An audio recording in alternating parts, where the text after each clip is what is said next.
আসসালামু আলাইকুম দর্শক। আশা করি আপনারা সকলেই ভালো আছেন। তো আজকে আলোচনার মূল বিষয় হচ্ছে শিশুদের কৃমি দূর করার কিছু ঘরোয়া উপায় ১০০ কাজ করবে। শিশুদের গুড়া কৃমি, ফিতা কৃমি, চাবক কৃমি ঘরোয়া উপায়ে কিভাবে দূর করবেন? আপনার শিশু বা আপনার সন্তানের কৃমি হয়েছে কিনা কিভাবে বুঝবেন? তার ভিডিওতে উপস্থাপন করব এবং ঘরোয়া উপায়ে কিভাবে বাচ্চাকে আপনার কৃমি মুক্ত রাখবেন সে টিপসও বলবো এবং কোন বিষয়ে আপনি যদি মেনে চলেন আপনার বাচ্চার বা আপনার শিশুর কৃমি হবে না, সেসব বিষয় স্টেপ বাই স্টেপ আলোচনা করব। তো বরাবরের মতো আপনাদের সাথে আমি রয়েছি। তো চলুন সরাসরি মূল আলোচনায়। প্রথমত আমি বলব, আপনার বাবুর বা বাচ্চা কৃমি হয়েছে কিনা কিভাবে বুঝবেন? কিছু লক্ষণ থাকবে যেগুলা আপনি ফলো করলে বুঝতে পারবেন যে বাচ্চার কৃমি হয়েছে। প্রথমত প্রায়ই দেখবেন বাচ্চার পেট ফোলা বা গ্যাস থাকে, ওজন কমে যেতে পারে, পেট প্রায়ই বাচ্চার ব্যথা করতে পারে, ঘন খাওয়া-দাওয়া এবং অনীহা, অনেক সময় বাচ্চা খেতে চায় না। আবার জ্বর বা শুকনো কাশি এইসব লক্ষণ যদি থাকে তাহলে বুঝতে হবে যে না বাচ্চার কৃমি রয়েছে। এবং প্রস্রাব করতে গেলে ব্যথা পায়, চিল্লাচিল্লি করে, কান্নাকাটি করে, অনেক সময় ঘুমাতে চায় না, পায়খানা রাস্তা ধরে, চুলকানির অভ্যাস হয়ে যায় এবং ঘুমের সমস্যা হয় এবং খাদ্যে অরুচি হয়। পাশাপাশি প্রায়ই দেখবেন আপনার শিশু বা সন্তানের পাতলা পায়খানা হচ্ছে এবং অনেক সময় প্রায়ই হুটহাট বমি করে ফেলে বা বমি ভাব অক অনেক সময় বাচ্চারা করে। তো পায়খানা রাস্তায় অনেক সময় চুলকায়, এই যে একটা রিজন। এবং আপনার বাচ্চা পায়খানা করলে প্রায়ই দেখবেন ছোটখাটো ২-১ টা কৃমি অবশ্যই চলে আসে এবং বাচ্চার রক্ত শূন্যতা থাকে। এই ছিল মোটামুটি আপনার বাচ্চা কৃমি হয়েছে কিনা বা আছে কিনা কয়েকটা লক্ষণ। তো আপনি এগুলো লক্ষণ থাকলে অবশ্যই বুঝতে হবে যে কৃমি আছে। না, সবচেয়ে বড় কারণ হচ্ছে আপনার আ বাচ্চা যদি পায়খানা করে, আপনি লক্ষ্য করলে বুঝতে পারবেন যে ২-১ টা গুড়া কৃমি বা কৃমি পায়খানা রাস্তায় বা পায়খানাতে বোঝা যায় যে না কৃমি আছে। এখন কৃমি হলে আপনাকে কি করতে হবে? কিছু খাদ্যাভ্যাস বা কিছু খাবার আছে ঘরোয়া উপায়ে, ওগুলা খেলে আপনার বাচ্চার কৃমি চিরতরে ভালো হয়ে যাবে, কোনো রকম পার্শ্ব প্রতিক্রিয়া ছাড়াই। বাচ্চাদের কৃমির ওষুধ খাওয়ালে হজমের সমস্যা হয়, শরীরে বিভিন্ন সাইড ইফেক্ট হয়। তো কাজেই ঘরোয়া যদি আপনি বিষয়টা এপ্লাই করেন, তাহলে আপনার জন্য খুবই বেস্ট হবে, বাচ্চার জন্য বেস্ট হবে এবং শুধু একটা নাম বলব। তো ঘরোয়া রেমেডি হচ্ছে আপনার শিশু, আপনার সন্তানের জন্য পারফেক্ট। তো চলুন কি সে বিষয়গুলো একে স্টেপ বাই স্টেপ বলব।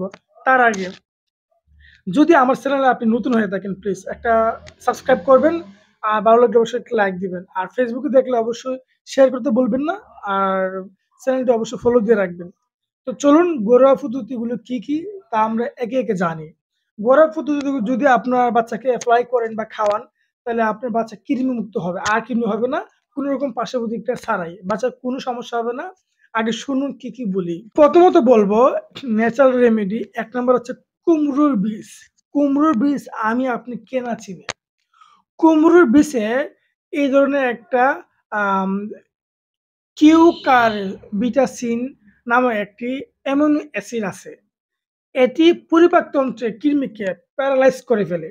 আমাদের যে পেটে কৃমি থাকে, ডাইরেক্ট কৃমিকে প্যারালাইজ করে ফেলে এবং কৃমি পায়খানার সাথে বের হয়ে যায়। তাহলে দেখেন আপনার কুমড়োর বীজ কি পরিমাণ কাজ করে। ২, পেঁপের বীজ। পেঁপে আমরা সবাই খাই কম বেশি। পেঁপের বীজ।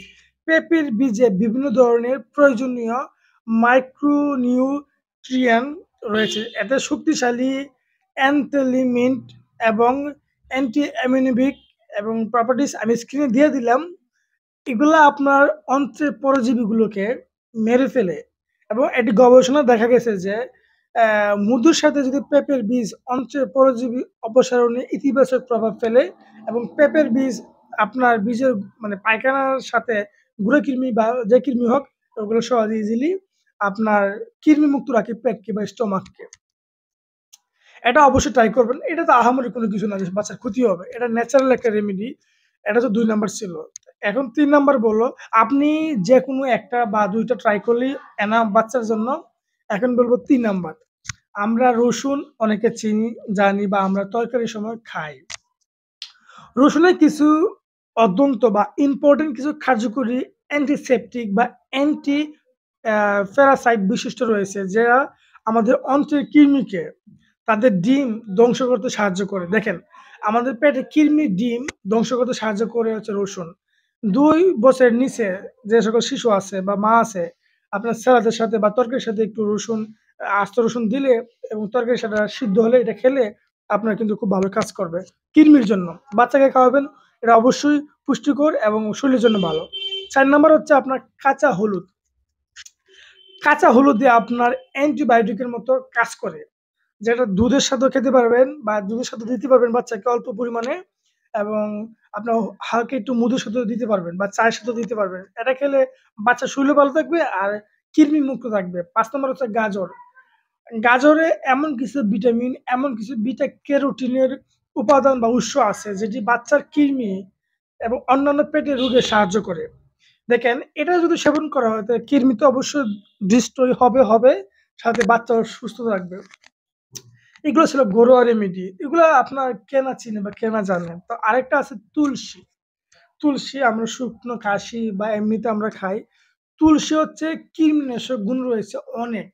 এটি হজমের মানে শক্তি বৃদ্ধি করে, পেটের কৃমি এবং কোষ্ঠকাঠিন্য দূর করে এবং তুলসী সেবনে বাচ্চার কোনো রকম সমস্যা হবে না। যদি বাচ্চা খেতে চায় বা যদি খাওয়াতে পারেন কষ্ট করে, এটা বৈজ্ঞানিকভাবে প্রমাণিত। আপনি যদি এর মধ্যে ২-৩ টা ট্রাই করেন আপনার বাচ্চা 100 কৃমি মুক্ত হবে।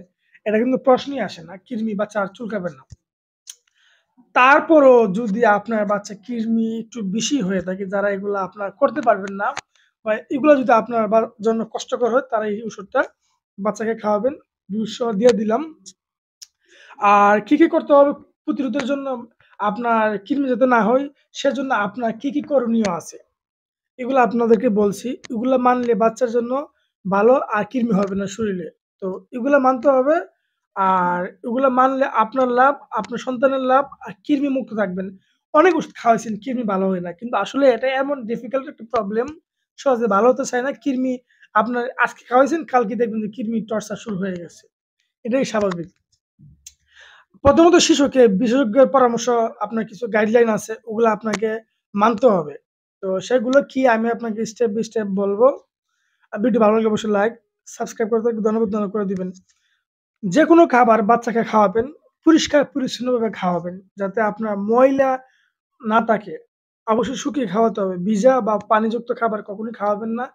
শিশুর জন্য ব্যবহারের সকল হাঁড়ি-পাতিল অন্যান্য সামগ্রী পরিষ্কার পরিচ্ছন্ন রাখতে হবে। কাঁচা শাক, কাঁচা সবজি শিশুকে কখনোই দেওয়া যাবে না। কাঁচা কোনো কিছু শিশুকে দিবেন না। দিলে আপনার কৃমি কখনোই ভালো হবে না। কৃমির এই সমস্যা লেগেই থাকবে। ডিম ভালো করে সিদ্ধ না হওয়া পর্যন্ত বাচ্চাকে কখনোই ডিম দিবেন না। ডিমের মধ্যেও কিছু জীবাণু থাকে বা এরকম প্রবলেম হয় যেটা আপনার কৃমিকে বাড়িয়ে দেয়। এবং কিছু খাবার আছে যেগুলা আপনার পানি, ব্যবহারের পানি যদি নোংরা থাকে বা আয়রন থাকে বা সমস্যা মনে করেন, ওগুলো ফুটিয়ে বাচ্চাকে খাওয়াবেন। জীবাণুমুক্ত রাখবেন। ফল খাওয়ানোর আগে অবশ্যই আপনার ফল বা ফ্রুটকে অবশ্যই পরিষ্কার পরিচ্ছন্ন রাখতে হবে। অর্থাৎ বাচ্চাকে যে সকল খাবার খাওয়াবেন বা নিজে খাবেন, প্রত্যেকটা আপনার পরিষ্কার পরিচ্ছন্ন রাখতে হবে। রাখলে আপনার বাচ্চার কৃমি হবে না। মানে কাঁচা কোনো কিছু খাওয়াবেন না। কোনো কিছু খাওয়ানোর আগে অবশ্যই পরিষ্কার পরিচ্ছন্ন রাখবেন এবং ভিজা কোনো কিছু খাওয়াবেন না। এই ধরুন পানিতে মুইসা বা দইয়া কিছু খাওয়াই দিছেন, এটা হবে না। কারণ পানির ওই যে ধোয়ার ফলেও কিন্তু কিছু জীবাণু বা প্যারাসাইট লেগে থাকে। এগুলো খেলে কিন্তু কিডনির প্রবলেম ক্রিয়েট হতে পারে। তো আশা করি ভিডিও দেখে কিছু হলেও শিখতে পারছেন, কিছু হলেও জানতে পারছেন। তো ভালো লাগলে অবশ্যই শেয়ার দিবেন। আর এটা আমার পার্সোনাল ফোন নাম্বার, সুবিধা অসুবিধা অবশ্যই ফোন দিবেন। ফেসবুকে দেখলে অবশ্যই ফলো দিয়ে রাখবেন, লাইক দিবেন। আর ইউটিউবে দেখলে অবশ্যই ধন্যবাদ। সাবস্ক্রাইব করে থাকলে ধন্যবাদ। না হলে করে দিবেন, একটা লাইক দিবেন। ভালো থাকুন। আসসালামু আলাইকুম।